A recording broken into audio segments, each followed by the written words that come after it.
she inspired an entire generation of women. And I think it was a mutually beneficial thing because I think they also inspired her. Thank you for sitting with me. I'm with CineMovie, and I just want to congratulate you on your opening of your film. Thank you. So, Chavela was ahead of her time, both as an artist and a lesbian woman in Mexico. How do you think her life impacted the Mexican community? For, as Patria says in the film, I think Chavela was one of the most important women in Mexico in the 20th century, particularly for women and for lesbians even more so. She inspired an entire generation of women, and I think it was a mutually beneficial thing because I think they also inspired her. I don't think she would have come out except for the fact that she was involved with this group of younger lesbians and who were, you know, challenging her and pushing her and educating her on changes that were happening in society.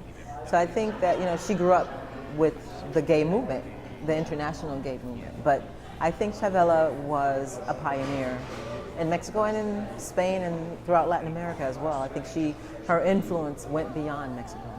How long did you and your co-director, Catherine, work on this documentary since interviews did span over, I believe, like 10 years or so? Well, actually, so we used the footage that Catherine shot in 1991 of Chavela. We were lucky enough to be given footage that was also shot that year by Jesus Rodriguez, who is in the film as the owner of the El Hábito, and by one of the consulting producers on the film whose name is Juan Mandelbaum, who had shot with Chavela for WGBH, and he came to us and said, I have footage shot the same year. The rest of the footage is licensed from other documentaries and from other organizations, you know, television shows and press conferences and stuff like that. And then we shot the contemporary interviews with the people who knew and loved her. So you basically got help from everyone. And yeah, we were very fortunate. I often say that I feel like Chavela's spirit was guiding us every step of the way. Chavela had a great impact on iconic director Pedro Almodovar. Yeah. Was it easy getting him on board to document?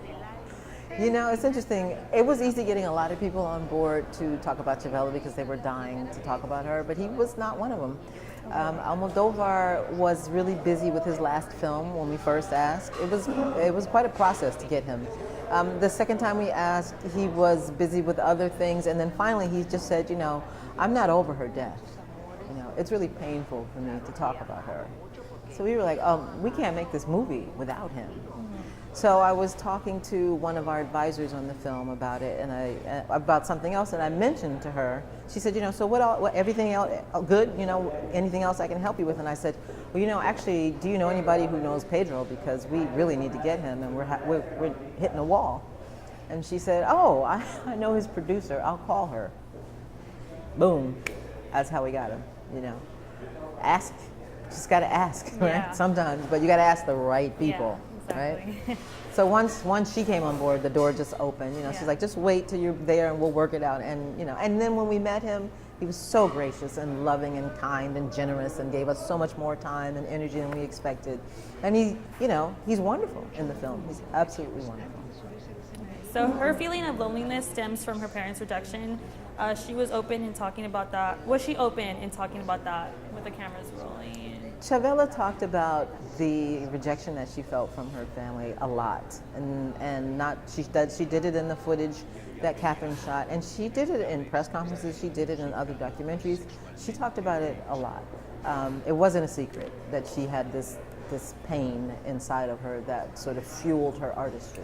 I think that was one of the things that made her as successful as she was, is that she was able to take that pain and use it in her art and infuse it into the art. And I think that's what makes people cry, is that feeling that she has, that suffering and all that pain, and she could put in the art, and then you could just feel it. She would transmit it to you, and you could feel it. Then you would start to think of your own pain and suffering. You know, Yeah. You're like, I'm so sad. Yeah.